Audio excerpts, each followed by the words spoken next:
नमो सिद्धाणं नमो आयर्याणं नमो अज्जायाणं नमो लोये सवसाहुणम्।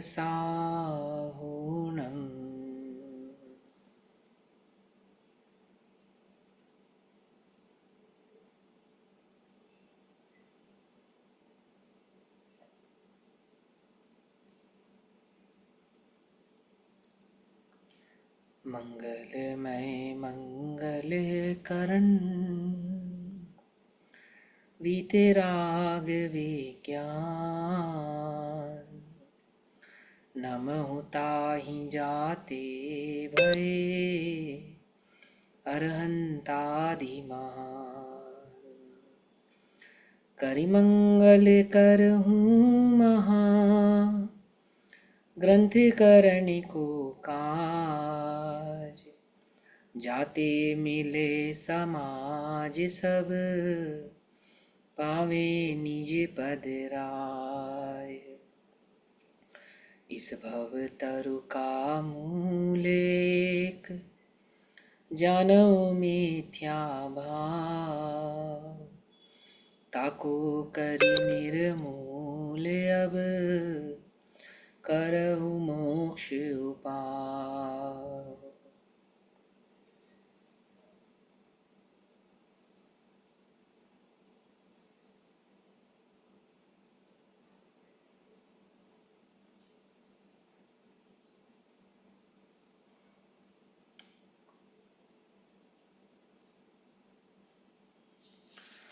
हमारे रात्रिकालीन स्वाध्याय का विषय चल रहा है भागवती स्वरूप पूज्य बहन श्री चंपा बहन के वचनामृत। पूज्य बहन श्री के इन वचनामृतों पर जो पूज्य गुरुदेव श्री के प्रवचन हुए हैं, उन प्रवचनों के आधार से हम सभी इन वचनामृतों के भाव को समझ रहे हैं, जिसमें पूज्य गुरुदेव श्री का प्रवचन क्रमांक 27 और बहन श्री का वचनामृत क्रमांक 82 82 चल रहा है। पेज पृष्ठ क्रमांक 228 228 नंबर का पेज है। यहाँ बहन श्री के वचनामृत पर गुरुदेव कहते हैं कि निर्मलता के भंडार को पहचान तो एक के बाद एक निर्मलता की पर्यायों का समूह प्रकट होगा, है ना। एक के बाद एक और पर्यायों का समूह प्रकट होगा, ठीक। तो एक के बाद एक पर्याय होगी ऐसा नहीं। जब द्रव्य का परिणमन होता है तो अनंत पर्यायों का, अनंत गुणों का परिणमन एक साथ होता है, ठीक है ना।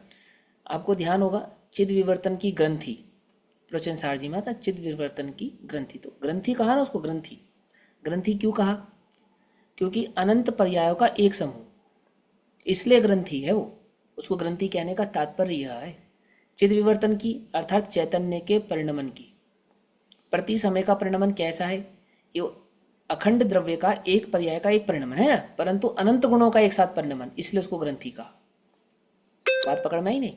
यही बात पूज्य गुरुदेव कहते हैं कि जो निर्मलता का भंडार है, अर्थात जो तेरा द्रव्य स्वभाव है, जो तेरा चैतन्य तत्व है, जो तू है अपने उस है भाव की यदि तू दृष्टि करता है तो प्रति समय निर्मलता की पर्यायों का भंडार ही प्रकट होने वाला है। ये बहन श्री का बोल है। इस पे पूज्य गुरुदेव श्री कहते हैं यह भगवान आत्मा निर्मलता का नाथ है।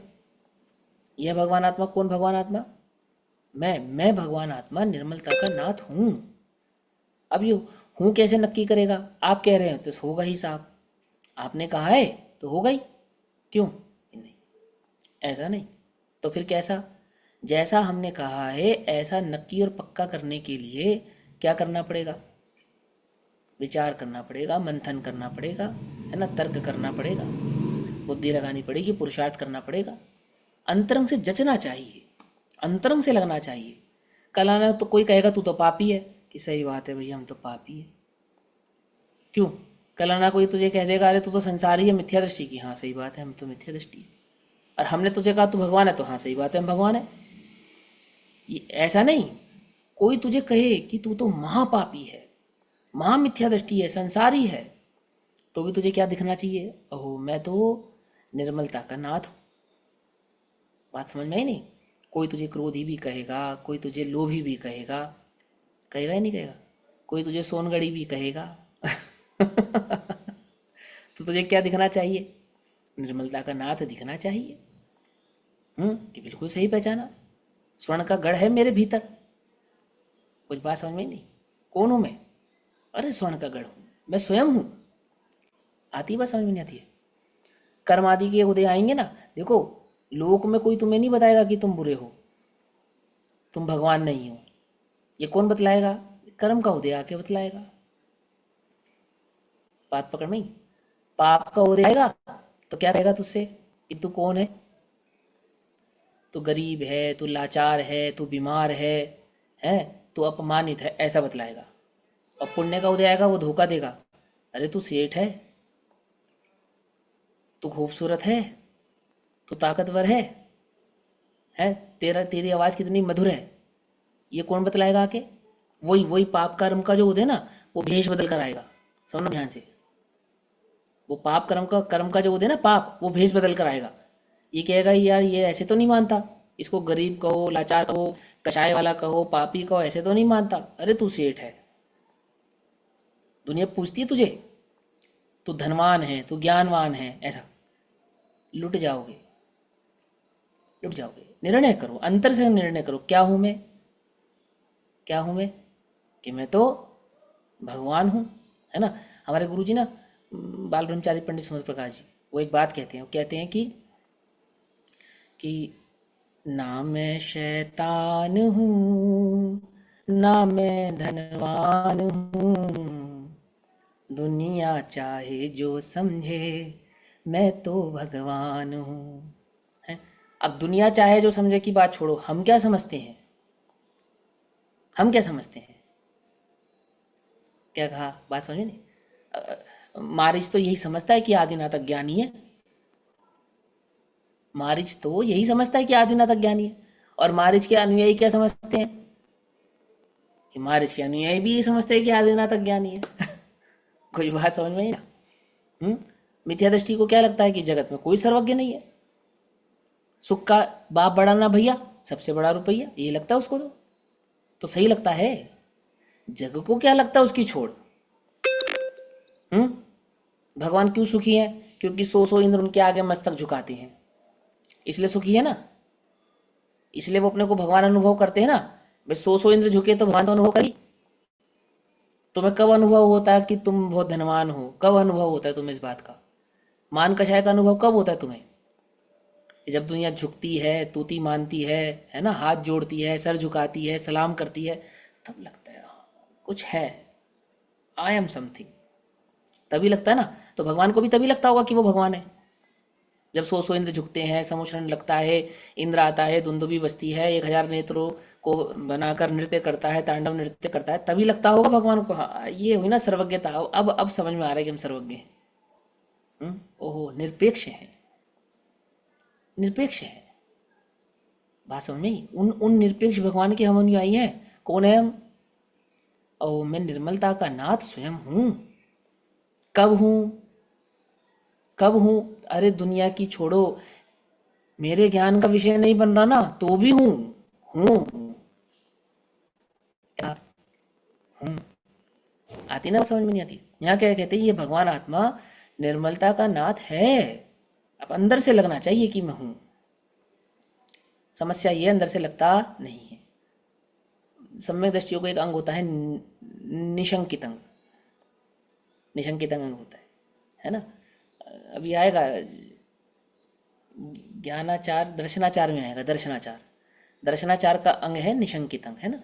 5 प्रकार के आचारों में दर्शनाचार, सम्यक दर्शन के 8 अंगों में एक अंग है निशंकित अंग।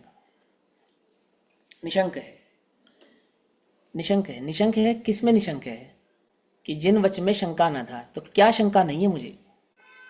कि मैं शंका रहित हो गया कि मैं किसी एक पर्याय का परिणमन करता नहीं हूं। कि कोई मुझे आके कहेगा मैं तुझे भस्म कर दूंगा, कि मुझे कोई शंका नहीं है। क्या आमू कहेगा तू बुरा है, मुझे कोई शंका नहीं है। मैं तुझे मार दूंगा, तुझे बदनाम कर दूंगा, तेरे साथ गलत कर दूंगा, मुझे कोई शंका नहीं है। क्या शंका नहीं है? और एक द्रव्य दूसरे द्रव्य का कुछ बिगाड़ सुधार कर सकता नहीं है। रानी ने क्या कहा? प्रिय दर्शना रानी, क्या नाम था? सेठ सुदर्शन पे जिसने ऑब्जर्व किया, उस रानी ने क्या कहा उसको? मैं बदनाम कर दूंगी सारे जगत के सामने, तुझे पापी घोषित कर दूंगी। निशंकित, निशंकित, एकदम निशंक, कोई कोई शंका नहीं। सीता कह रही है रामचंद्र जी से क्या कि देखो तुमने वादा किया था इसी इसी भव में, मेरे बिना मोक्ष जा रहे हो तुम। कोई शंका नहीं है। सीता को कैसा लगेगा? कोई शंका नहीं है। क्या होगा? कोई शंका नहीं है, निशंक। क्या होगा? कल क्या होगा? समय सार में, समय सार जी में निशंक निशंक का स्वभाव समझाते हुए क्या कहा? 7 प्रकार के भयों से जो मुक्त है। कौन है वो? निशंक है। इस भव का भय, पर भव का भय, अकस्मात भय, कुछ नहीं उसको। क्या होगा? बोलो क्या होगा? क्या होगा? कुछ नहीं होगा। होने थवा योग थवाय छे, होने योग्य होगा, जो होना है सो होगा। और मेरा क्या होगा? कि कुछ नहीं होगा। यह है निशंकित अंग। बात समझे नहीं? निशंक है। क्या निशंक है? अहो मैं नाथ हूं, मैं प्रभु हूं, मुझे इसमें कोई शंका नहीं है। इतना तो क्रोध आता है भैया, इतना तो लोभ भरा है अंदर में, इतने तो बुरे बुरे खोटे से खोटे परिणाम आते हैं, और वो मुझे कोई शंका नहीं है। क्या शंका नहीं है? कि इतने परिणामों के बीच में भी मैं आनंद का नाथ प्रभु हूं। मैं हूं। 1 करोड़ का हीरा नाली में गिर गया, मुझे कोई शंका नहीं है। क्या? कि हीरे का कुछ बिगड़ गया। क्या कहा? इस बात में तो मुझे कोई शंका। निशंक होगा तो नाले में हाथ डालेगा ना निकालने के लिए। क्या निशंक होके निकालेगा ना? क्या निशंक होके निकालेगा? कि जैसा गिरा था वैसा ही मिलेगा। और रसगुल्ला गिर जाए तो तो कोई नहीं निकालेगा। क्यों? हम निशंक हैं। क्या निशंक है? कि बिगड़ गया। समझ में आई बात? नहीं समझ में आई? इसमें भी हम निशंक है। क्या निशंक है? कि बिगड़ गया। और नहीं बिगड़ा इसमें भी निशंक है। किसमें? हीरा। वो चैतन्य द्रव्य हीरे जैसा है। चैतन्य पर्याय रसगुल्ले जैसी हो वर्तमान में, समय न ध्यान, अपेक्षाकृत बात है। द्रव्य तो हीरे जैसा है, मैं तो हीरे जैसा हूं, ऐसा द्रव्य अपने स्वभाव का नाथ की ओर दे। कैसा है? निशंक है हम। कि पर्यायों की मलिनता में पड़ा हुआ यह चैतन्य द्रव्य निशंक भाव से, ओह चैतन्य ही है, चैतन्य ही, प्रभु ही हूं, ऐसा अंतरंग से बहुमान आना चाहिए। निर्मलता का नाथ है। ज्ञानादि अनंत गुणों से भरपूर चैतन्य रत्न है। उस निर्मलता के भंडार को पहचान, अपने निर्मलता के भंडार को पहचान, उसकी सच्ची समझ कर, तो एक के बाद एक निर्मल पर्याय का समूह प्रकट होगा। फिर पढ़ते हैं, देखो बहुत ध्यान से समझो, मैजिक वर्ड्स हैं ये, समझे क्या कहते हैं? उस निर्मलता के भंडार को पहचान। क्या कितना कार्य कर दो पहचानने के लिए? अपने निर्मल चैतन्य रत्न स्वभाव को पहचानने के लिए क्या करते हो आप? कि करते तो हैं भैया, 2 समय 3 समय स्वाध्याय करते तो हैं। विचार कर कर देखो, क्या वास्तव में अपने स्वभाव की पहचान के लिए हम स्वाध्याय करते हैं, या बस वो वोकेबलरी बढ़ाने के लिए, क्षेपण ज्ञान उन्नत करने के लिए, या बस वो समय बांध लिया है क्रियाकांड की तरह पढ़ते हैं? समझना, स्वाध्याय भी आज की डेट में क्रियाकांड जैसा हो गया है, बिल्कुल एकदम क्रियाकांड जैसा। जैसे मंदिर जाना, पूजा करना, अभिषेक करना, ऐसा स्वाध्याय करना बस।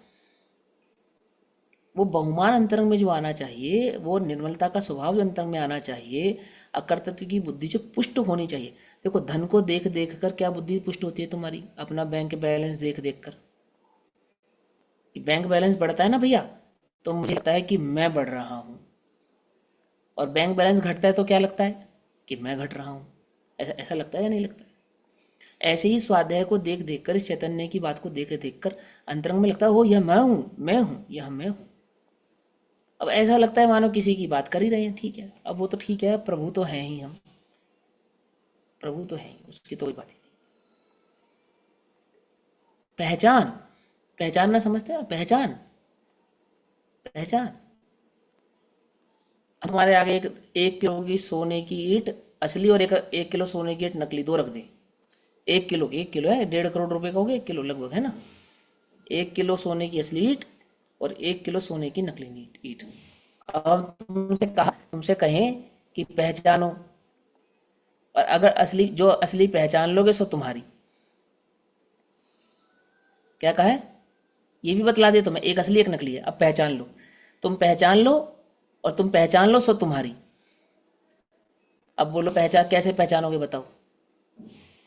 बोलो कितनी कोशिश करोगे उसको पहचानने की, कितने पेशेंस के साथ उसको देखोगे। भले ही तुम जोहरी नहीं हो, सुनहार नहीं हो, है ना, ऐसा होने पर भी तुम पूरी कोशिश करोगे या नहीं करोगे कि मैं किसी भी प्रकार से असली सोने की ईंट को पहचान लूं। हर तरह का तर्क, हर तरह की युक्ति, हर तरह का न्याय जितना तैयार है सब लगाने तैयार या नहीं तैयार, बोलो। ईमानदारी की बात है ना, लगाने तैयार ना। ऐसे पहचानना, तू भगवान है इसे पहचानना। जितनी जितनी तल्लीनता के साथ तू उस पुद्गल के टुकड़े को पहचानने में अपने उपयोग को लगा रहा है, मिट्टी के ढेर को पहचानने में लगा रहा है स्वर्ण मानकर, समझना ध्यान से। मिट्टी के ढेर को स्वर्ण मानकर जितनी तल्लीनता से अपने उपयोग को वहां तन्मय कर रहा है, या जागता हुजूर, ये विद्यमान चैतन्य जो वास्तव में सुख का कारण है, इसको पहचानने में उपयोग को लगाना। बात समझ में आ रही है नहीं आ रही है? पहचान, पहचान, क्या पहचान, क्या पहचान। अभी भी बैठे बैठे क्या पहचानता है जी, स्वाध्याय के काल में भी बैठा हुआ क्या पहचान रहा है, क्या पहचान रहा है, बोलो। 5 इंद्रिय के विषय सुख, बस। अमुक ने ऐसा कहा था, अमुक ने वैसा कहा था, अब मुझे ऐसा करना है, अब मुझे वैसा करना है। प्राप्त पर्याय में तल्लीन, मैं दुखी हूं, मैं सुखी हूं, तन उपजत अपनी उपज जान, तन नशत आपको नाशमान। बोलो भैया, तुम्हारी डेली रूटीन डायरी में तो क्या करना है सब नोट है, पर मैं कुछ नहीं कर सकता, ये बात नोटेड है या नहीं है? मैं नहीं कर सकता, मैं पर्यायों में फेरफार नहीं कर सकता। कौन हूं मैं? ओ मैं अप्रभावी ध्रुव चैतन्य तत्व वस्तु, मैं स्वयं हूं, पहचान। पुद्गल से मैं सुखी नहीं होता, मैं पुद्गल का करता नहीं, पुद्गल मेरा करता नहीं, पहचान। लोक में कोई मुझे सुखी दुखी नहीं कर सकता, पहचान। कुछ समझ में आ रही है नहीं आ रही, क्या कह रहे हैं तुझे? जगाया तुमने कितनी बार, हुआ नहीं चिर निद्रा कान। पहचान, उठा उठा के रे पहचान, पहचान तू कौन है, पहचान। मदिर सम्मोहन ललिता का, अरे बेचेत पड़ा मैं संत। घोरतम छाया चारों ओर, नहीं निज सत्ता की पहचान। निखिल जड़ता दिखती सप्राण, चेतना अपने से अनजान। समझ में आई बात नहीं समझ में? क्या कह रहे हैं? सारा सारा विश्व जिंदा दिखता है, और जो वास्तव में जिंदा है वह चैतन्य दिखता ही नहीं। क्या कहा? सारा समस्त पुद्गल कैसा दिखता है? जीवंत दिखता है। और जो वास्तव में जीवंत खड़ा है हाजिर हजूर, वो कैसा दिखता है? ये वो तो मरे जैसा है, दिखता ही नहीं। निखिल जड़ता दिखती सप्राण, समझ में आई बात? निखिल माने समस्त पुद्गल का जो विश्व है, ये निखिल जड़ता, जड़ दिखती सप्राण, चेतना अपने से अनजान। ज्ञान की प्रतिपल उठे तरंग, झांकता उसमें आत्म राम।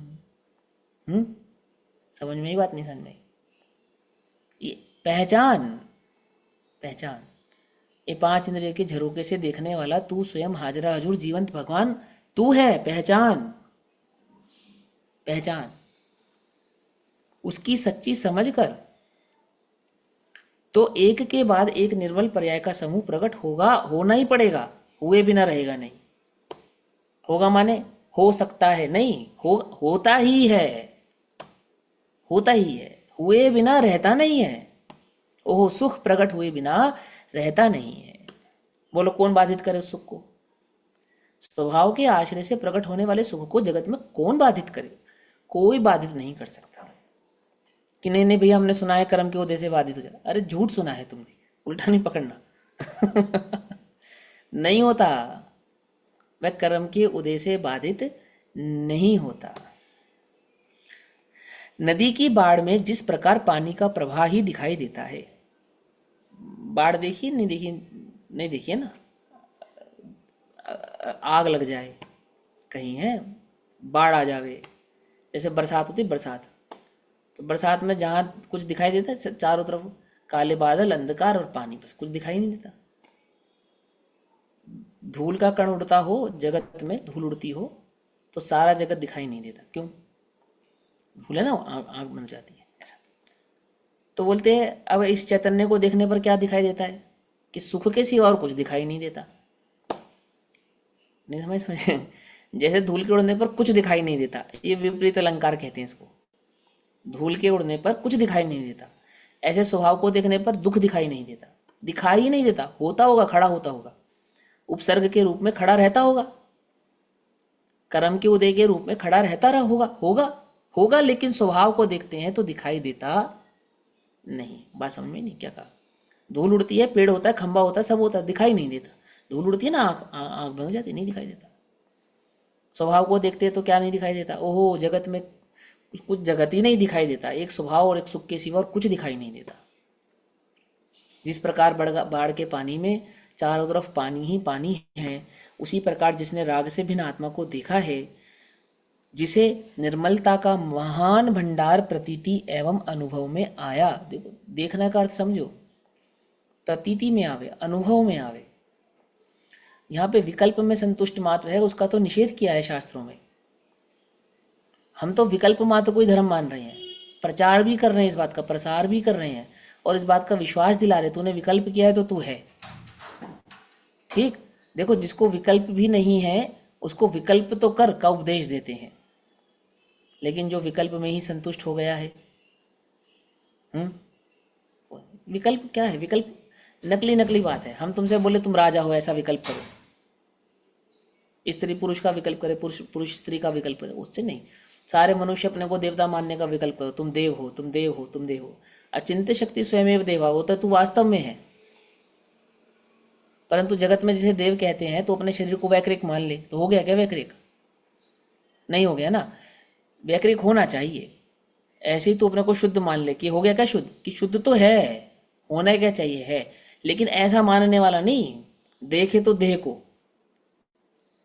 है ना, देखे तो देह को, स्वीकारे तो देह को, और कहे कि मैं आत्मा हूं, ऐसा नहीं। यहाँ तो कहते प्रतीति में आना चाहिए, अनुभव में आना चाहिए। किसके आता है प्रतीति में और अनुभव में? जिसने पहचाना हो उसके आता है। तुमने पहचाना? तुमने पहचाना कि भैया हमने दीवार पे लिखा पढ़ा था, क्या पढ़ा था दीवार पे लिखा हुआ? कि तू स्वयं भगवान है। नहीं समझे? जैसे वो है ना, वो बेटी बचाओ बेटी पढ़ाओ, ऐसा नारा चलाती है सरकार, तो सब जानते हैं, सब पढ़ते हैं, सब करते ना। लेकिन फिर भी कितने के ऐसे गांव और ऐसे शहर हैं जहाँ ना बेटियों को पढ़ाया जाता ना बेटियों को बचाया जाता।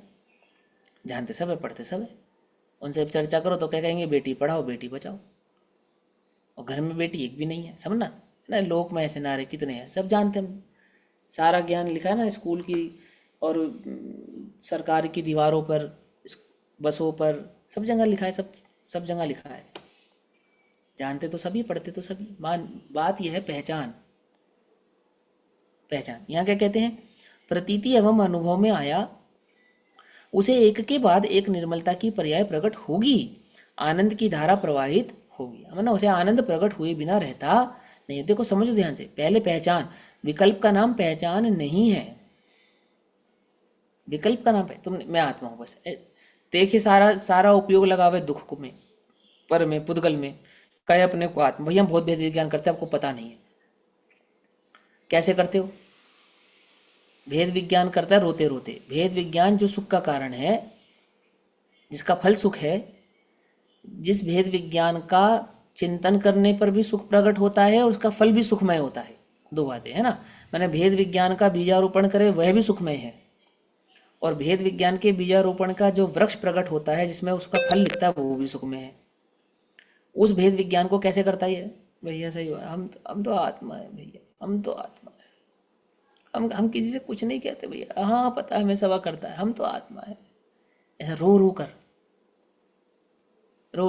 दुखी होकर वो तो मुझे पता है मैं आत्मा हूँ, लेकिन बस मैं तो आत्मा हूँ। अरे भाई, तू तू पहचान, तुझे पहचान नहीं है, तू पहचान नहीं रहा है। तू कौन है तुझे पहचानना चाहिए, तू पहचान। यहाँ कहते हैं, देखो प्रश्न सुनो, थोड़ा व्यवहार भी तो चाहिए ना। अब ये व्यवहार कहते किसे हैं? व्यवहार नाम है किसका? ऐसा लगता है व्यवहार वस्तु कुछ हो रहा है, निश्चय वस्तु कुछ हो रहा है, ऐसा लगता है जीव को। समझता नहीं ना जीव। नहीं नहीं, हम वो व्यवहार में दुखी हो रहे हैं। अरे व्यवहार व्यवहार में दुखी नहीं हो रहा है जीव, समझो। उपयोग की स्थिरता अस्थिरता के परिणाम है, लेकिन वो व्यवहार माने उसको लगता है कि व्यवहार की जिंदगी अलग और निश्चय की जिंदगी अलग, ऐसे दो जिंदगियां चल रही हैं। देखो क्या कहते हैं, प्रभु व्यवहार पर तो शून्य रखा है। क्या लिखा? प्रभु व्यवहार पर तो शून्य रखा है। व्यवहार तो पराश्रित भाव है। व्यवहार माने क्या? व्यवहार कहते किसे हैं? पहले तो तुझे सच्ची बात तो व्यवहार की खबर ही नहीं है, और अपने उस पराश्रित परिणाम को तू व्यवहार मानता है, और जिसे तू व्यवहार कहता है वो क्या है? वो तो मिथ्यात्व है। ये पराश्रित भाव माने मिथ्यात्व। बात समझ में ही ना? व्यवहार माने व्यवहार नहीं, व्यवहार माने पराश्रित भाव, पराश्रित माने मिथ्यात्व है। वो तो मिथ्यात्व है जिसे तू व्यवहार समझ रहा है। कि मैं शरीर से, व्यवहार से हम देह से कर सकते हैं, और निश्चय से हम आत्मा से कर सकते हैं ना। स्यादवाद रूपी धर्म है ना हमारा। तो व्यवहार से हम देह का कार्य कर सकते हैं और निश्चय से हम आत्मा का कार्य कर सकते हैं, ऐसा ही है ना। तुझे स्यादवाद की खबर नहीं है, तो फिर किसका नाम है स्यादवाद? किसका नाम है? कि मैं व्यवहार से भी पर का नहीं कर सकता। क्या कहा? देह का मैं करता नहीं हूं नास्ति, स्वभाव का मैं करता हूं अस्ति। इसका नाम है स्यादवाद।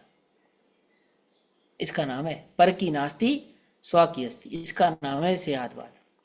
कि व्यवहार से मैं शरीर का कर सकता हूं, निश्चय से मैं आत्मा का कर सकता हूं। इसका नाम है व्यवहार। इसका नाम तो पराश्रित भाव है, इसका नाम तो मिथ्यात्व है। एक अपेक्षा से कर सकता हूं, एक अपेक्षा से नहीं कर सकता हूं। क्या क्या? देखो मैं आपको एक बात बताता हूँ, सुनना ध्यान से, समझ पाओ तो। आत्मा के दो स्वभाव कहे, आत्मा के दो स्वभाव कहे, स्वभाव स्वभाव, विभाव स्वभाव। समझ में ही बात नहीं समझ? अब एक अपेक्षा से आत्मा विभाव स्वभाव का करता है, और एक अपेक्षा से आत्मा विभाव स्वभाव का करता नहीं है। यहां तो अपेक्षा लगेगी। अब दूसरी अपेक्षा लगाते हैं। एक अपेक्षा से आत्मा शरीर का करता है, और एक अपेक्षा से आत्मा शरीर का करता नहीं है। ये अपेक्षा नहीं लगेगी। कि क्या बात कर रहे हो? कि हाँ, सुनना ध्यान से। अब जिसको पहली अपेक्षा की खबर है और वो दूसरी अपेक्षा कहे तो सत्य है, और जिसे पहली अपेक्षा की खबर नहीं है और दूसरी अपेक्षा माने तो परम असत्य है। ये बात तुम्हें समझ में आनी चाहिए। अब मुझे इसका डिस्क्राइब तो करने की जरूरत नहीं है, पूरा डिटेल में जाने की आवश्यकता तो नहीं है ना। आप सब तो स्वाध्यायी हो, ये समझ रहे हो। बात पकड़ में? क्या कहा? जिसे पहले न्याय की खबर है, कौन सा? विभाव स्वभाव और स्वभाव स्वभाव। ऐसा जीव कहे कि मैं व्यवहार एक अपेक्षा से शरीर का करता हूं और एक अपेक्षा से शरीर का करता नहीं हूं, तो उसका यह कहना तो सत्य है। समझना बहुत ध्यान से। और जिसको इस बात की खबर ही नहीं है, स्वभाव स्वभाव और विभाव स्वभाव, इसकी खबर ही नहीं है, और वो ये कहे कि एक अपेक्षा से मैं देखा करता हूं और एक अपेक्षा से देखा करता नहीं हूं, तो ये क्या है? ये परम सत्य है, महासत्य है। देखो मैं इसको और साधारण उदाहरण कर देता हूँ, और आसान कर देता हूँ आपके लिए। देखो सुनो, गीता में लिखा है कि आत्मा जरामर है, और समय सार में लिखा है आत्मा जरामर है। ठीक? तो कौन सा अजर अमर सच्चा अजर अमर है? एक अपेक्षा से तो गीता में भी सही लिखा है। क्यों? कि नहीं, गीता में जो अजर अमर लिखा है ना, वो पूर्णतः गलत है। कि नहीं नहीं भैया, एक अपेक्षा से तो सही है। अरे एक अपेक्षा से तब सही है जब तुझे समय सार की खबर है। समझा? अब तुझे समय सार वाले अजर अमर की खबर ही नहीं है, तो गीता का लिखा हुआ अजर अमर आत्मा एक किसी भी अपेक्षा से सत्य नहीं है, महासत्य है, मिथ्यात्व है। आई बात समझ में? नहीं समझ में आई? इसे समझने के लिए तुम्हें स्यादवाद की दृष्टि होनी चाहिए। स्यादवाद की। अब हम तुम्हें पटाने के लिए कह दें कि एक अपेक्षा से गीता में भी सही लिखा है। बिल्कुल झूठी बात है, बिल्कुल झूठी बात। कि पंडित डोरामल जी ने लिखा है कि झूठे मोतियों में कुछ सच्चे मोती मिलाए जाते हैं, वो एक सच्चा मोती है। कि जिसे सच्चे मोती की खबर हो, जिसे सच्चे मोती की खबर हो, उसका ऐसा कहना तो सत्य है। और जिसे सच्चे और झूठ मोती की खबर ही ना हो, उसका सच्चे मोती को भी सच्चा कहना असत्य है। क्या कहा? शराब के नशे में माँ को माँ कहे तो भी गलत है। कहा नहीं कहा? ऐसे ही कहा ना कि नहीं नहीं, एक अपेक्षा से तो सही कहा ना उसने, कि पूर्णतः गलत कहा। शराब के नशे में माँ को माँ कहने वाला भी झूठा है, ऐसा कहा। ऐसा कहा नहीं कहा? अब तुम्हें सियाद बात समझना पड़ेगा, उसकी गहराई को समझना पड़ेगा। नहीं, हमारी बात समझ में नहीं आएगी, तुम्हें क्या बेवकूफ़ वाली बातें बना रहे हैं। ऐसा ही है भाई, ये बात ऐसी ही है। क्या कहा मैंने? बात समझ में ही नहीं। ये बात अंतरंग में समझ में आनी चाहिए। ये निश्चय क्या, व्यवहार क्या, कि व्यवहार से शरीर का करता हूं। अरे वो तो पराश्रित भाव है, मिथ्यात्व है, मिथ्यात्व है। आत्मा को जानने वाले देह के कर्ता कहें भी तो सम्यक्त्व है, और आत्मा को नहीं जानने वाले ये कहें कि हम व्यवहार से देह का कर्ता कहते हैं, तो भी असत्य है। समझ में ही बात नहीं समझ? क्यों? क्योंकि उसे भिन्नता की खबर ही नहीं है, उसे मालूम ही नहीं है। वो तो उसने रट लिया है ना, जैसे तोता रट लेता है। बहेलिया आएगा, जाल बिछाएगा, दाना डालेगा, परंतु फंसना नहीं, बस ऐसी बात है। वो कह तो बिल्कुल सत्य रहे हैं। कहने में क्या सत्य है? बिल्कुल परम सत्य है। लेकिन अगर तोते की दृष्टि से देखा जाए तो महा असत्य है। तोते को कुछ नहीं पता। पता है कुछ? बोलो। वो कह रहा है कि बहेलिया आएगा, जाल बिछाएगा, दाना डालेगा, फंसना नहीं। ये बात तो तोते को पता है या नहीं पता है कि वो क्या कह रहा है? ये नहीं पता है। कि कह तो रहा है, कि कहने की छोड़ो, उसे नहीं पता है, उसे नहीं पता है। समझे? समझे कि वो क्या कह रहा है? टीवी में आग लग रही है तो टीवी को पता है आग लग रही है नहीं लग रही है? हम्म? टीवी को नहीं पता है। नहीं, मेरी बात समझे? कि वो दिखा तो रहा है, सब चीजें बता तो रहा है, कि उसे कुछ नहीं पता है। ये ऐसी स्थिति है आर्टिफिशियल इंटेलिजेंसी।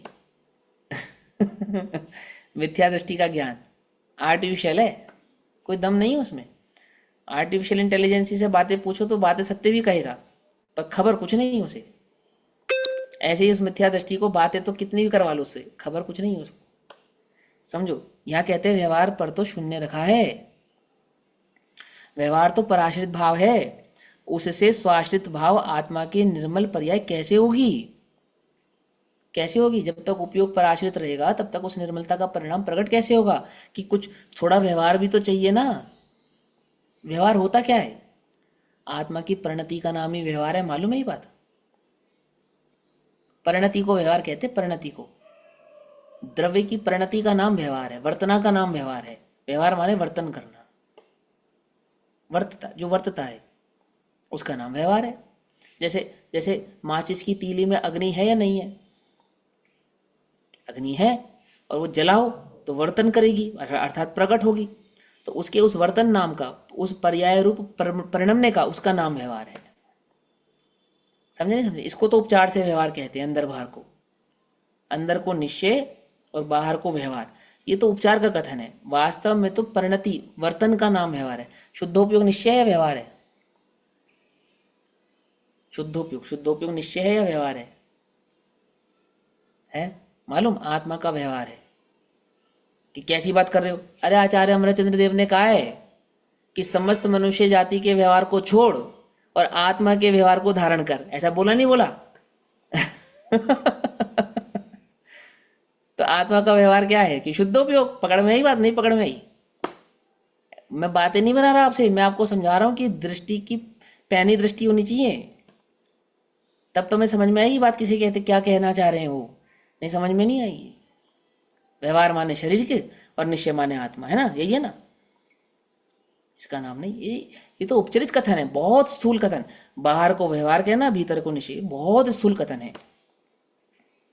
आई बात समझे? शुद्धोपयोग व्यवहार है या नहीं? कि हाँ है। आचार्य अमरचंद्र देव ने कहा है समस्त मनुष्य जाति के व्यवहार को त्याग और आत्म स्वभाव के व्यवहार को धारण कर, ऐसा कहा उन्होंने। तो व्यवहार होगा या नहीं होगा? वो व्यवहार कहलाएगा नहीं कहलाएगा? आई बात पकड़ में? ऐसा। प्रभु तुझे अपनी बड़प्पन की खबर नहीं है। तू अगुरु लघुत्व शक्ति का धारी है और तुझे किसकी खबर नहीं है? अपने बड़प्पन की खबर नहीं है। बड़प्पन की खबर नहीं है अर्थात ओह, निरपेक्षता की खबर नहीं है, परिपूर्णता की खबर नहीं है, अप्रभावी स्वभाव की खबर नहीं है। तू स्वयं में पूर्ण है, इसलिए तुझे पर की आस नहीं है। यही तेरा बड़प्पन है। देखो, लोक में बड़प्पन कहते भी इसी को है। आप पर से उम्मीद लगाएंगे ना, तो ये आपका बड़प्पन नहीं है। बड़प्पन किसका नाम है? कि आप अपने कर्तव्य का निर्वाह भी करें और किसी से अपेक्षा भी ना रखें, तो आपका बड़प्पन कहलाएगा। बात मान समझ में आती है? नहीं समझ में आती है? समझ में आती है। ऐसे ही आत्मा स्वयं को परिपूर्ण भी देखे और पर से निरपेक्ष देखे, तो आत्मा बड़प्पन है कहलाता है आत्मा का। और ऊपर से अपेक्षा रखे तो ये बड़प्पन नहीं है, तो छोटापन है। क्या समझे? हम तुम्हारे घर जाएं और ये भाव रखे कि कम से कम 100 रुपये तो तुम दोगे ही। ये क्या दिखला रहा है? ये हमारी शुद्धता का द्योतक है। समझे? यदि हम इस आस से अब हम तुम्हारे घर जाएंगे तो तुम पानी तो पिला ही दोगे ना? क्या? ओहो, ये तो मेरी छोटी सोच है, बात समझ में ही नहीं। और मैं बिल्कुल निरपेक्ष भाव से जाऊं कि मुझे कुछ नहीं चाहिए।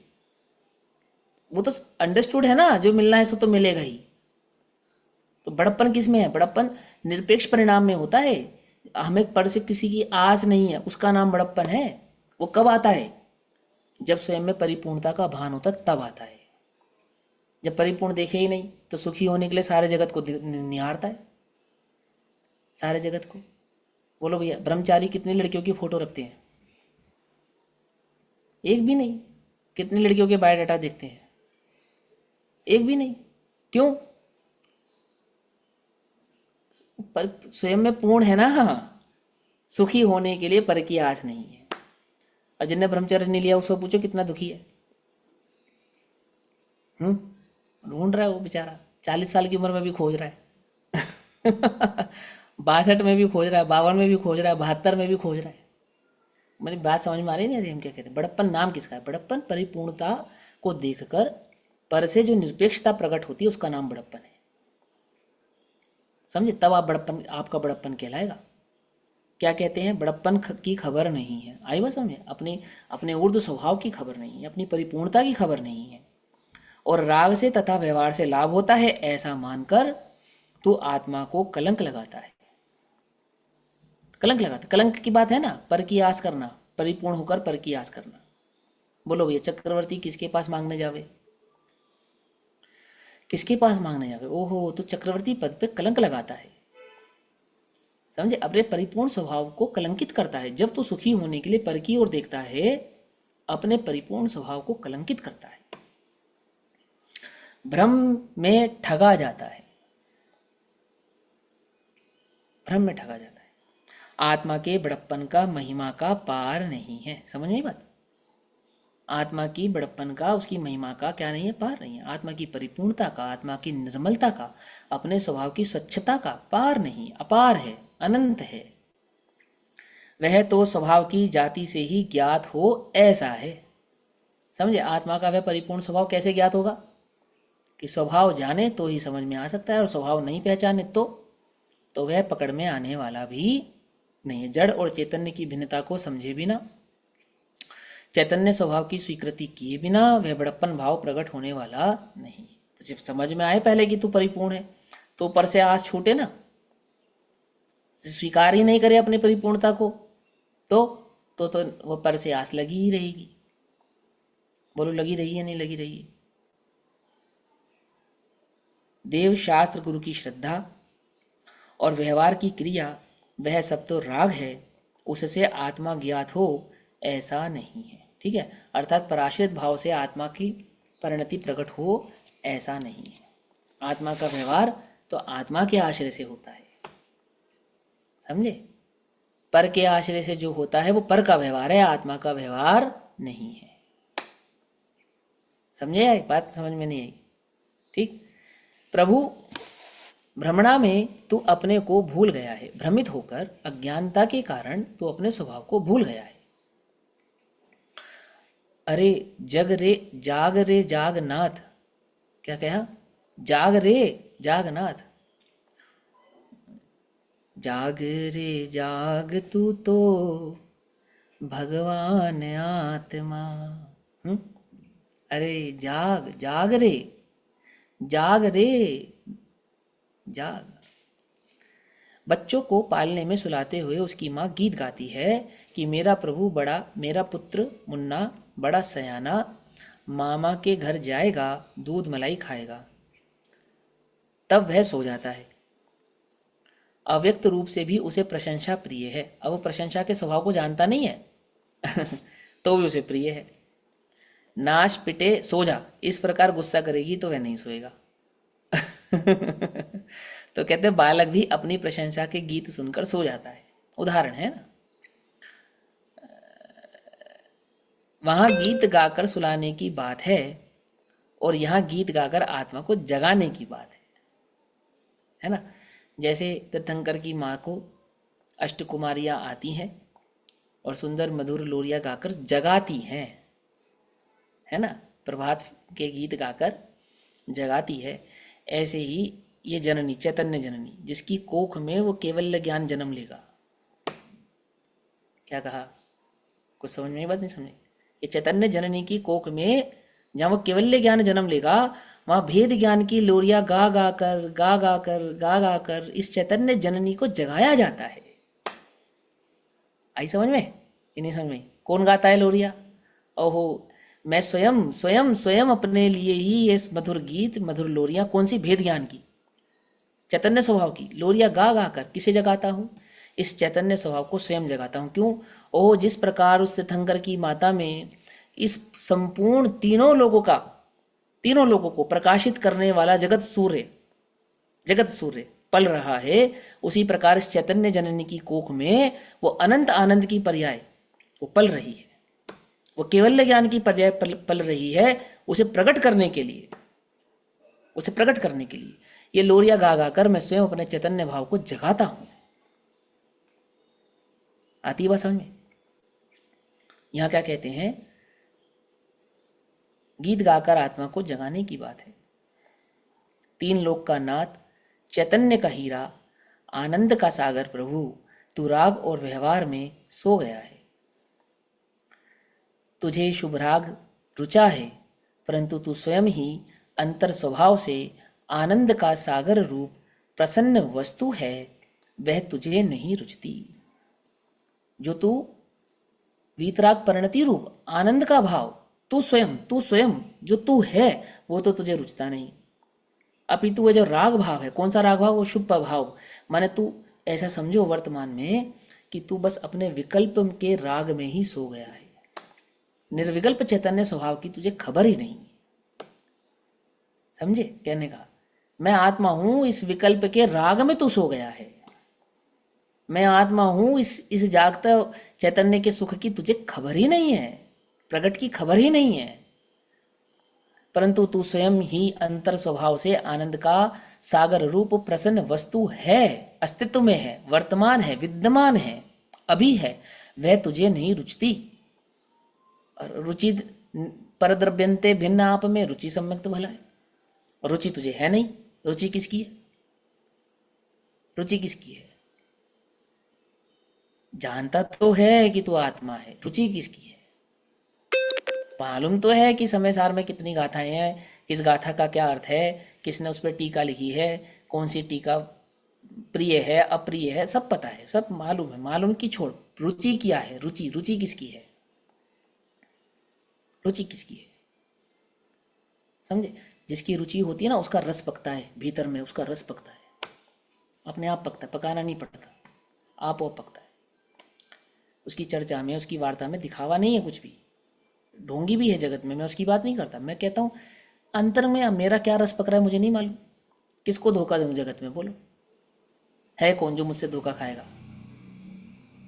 बोलो, यदि इस जगत में मैं किसी को धोखा दे सकता हूं तो कौन है वो? मैं स्वयं हूं बस, और कोई नहीं है। ये तो झूठी मान्यता है। मुझे ऐसा लगे कि मैं आपको धोखा दूं या आप मुझे दो, कोई किसी को धोखा दे ही नहीं सकता, दे ही नहीं सकता। मेरे भीतर में मेरा क्या रस पक रहा है मुझे नहीं मालूम, मेरे भीतर में मुझे किसकी रुचि है मुझे नहीं मालूम। जान बूझ कर अंध बने हैं, आँखन बांधी पाटी, अरे जिया जग धोखे की टाटी। आती समझ में? नहीं समझ में आती। क्या कह रहे हैं? जानबूझकर अंधा कौन बन रहा है? मैं बन रहा हूँ? आंखों पे पट्टी किसने बांधी है? मैंने बांधी है। मैं किसको धोखा दे रहा हूँ? अपने को धोखा दे रहा हूँ। सारा जगत मुझे महान समझे, ये कितनी देर की बात है? कितने देर की? आदिनाथ से पहले तीर्थंकर का नाम कौन कौन से तीर्थंकर थे? यही भरत क्षेत्र के। आदिनाथ से पहले, आदिनाथ से पहले पहले कितनी देर की बात है? मैं कह रहा हूँ जो साक्षात तीर्थंकर है उन्हीं के नाम याद नहीं रखते लोग। समझना ध्यान से। हम तो कह रहे हैं तुझे सारा जगत पूजने समझे, कितनी देर की बात है? कितनी देर की? अरे जगत का क्या, जगत तो विधर्मी को भी पूजने समझता है, मानता है। पापी में भी पूज्यता का भाव करता है। जगत की क्या बात है? क्योंकि लोक में वास्तविक पूज्यता तो पुण्य की साख पर चढ़ी है। समझे नहीं? सब धर्म की साख पे नहीं चढ़ती पूज्यता। तीर्थंकर नाम कर्म प्रकृति का उदय होता है ना, तो सौ इंद्र आगे झुकते हैं। उल्टा नहीं पकड़ना। क्या कहना चाह रहा हूँ? जिन पे तीर्थंकर नाम कर्म प्रकृति का पुण्य का उदय नहीं, उनके तो समुशरण भी नहीं लगते। समझना ध्यान से, है ना क्या कहना? जगत में पूज्यता तो पुण्य की साख पे जन्मती है। क्या कहा? बात समझ में नहीं? क्या दम है उसमें? कोई दम नहीं। लेकिन तू धोखा किसको दे रहा है? जो वास्तविक सुख है उसको उसको कौन भोगेगा? तू भोगेगा ना। उसके बाद के स्वभाव की दृष्टि ना करके इस मायाचारी के दुख को कौन भोगेगा? वो भी तू ही भोगेगा। जानबूझकर अंध बने हैं, आंखन पाटी बांधी है। आंखन बांधी पाटी क्या कहते? तुझे रुचि नहीं है, वह तुझे नहीं रुचती, वह चैतन्य भाव तुझे नहीं रुचता। उसमें रुचि कर भाई, इसके सिवा दूसरे सब हैरान होने के रास्ते हैं। हैरान माने दुखी होने के रास्ते हैं, परेशान होने के रास्ते हैं। मार्ग तो ऐसा है भाई। ऐसा कहकर पूज्य गुरुदेव श्री आगे कहते हैं, अंतर में ज्ञान और आनंद की निर्मलता ही भरी है। इसकी चर्चा हम समय अनुसार करेंगे। तब तक के लिए सभी को जय जिनेन्द्र। ओम नमः सिद्धेभ्य। अभी समय हो गया है ना।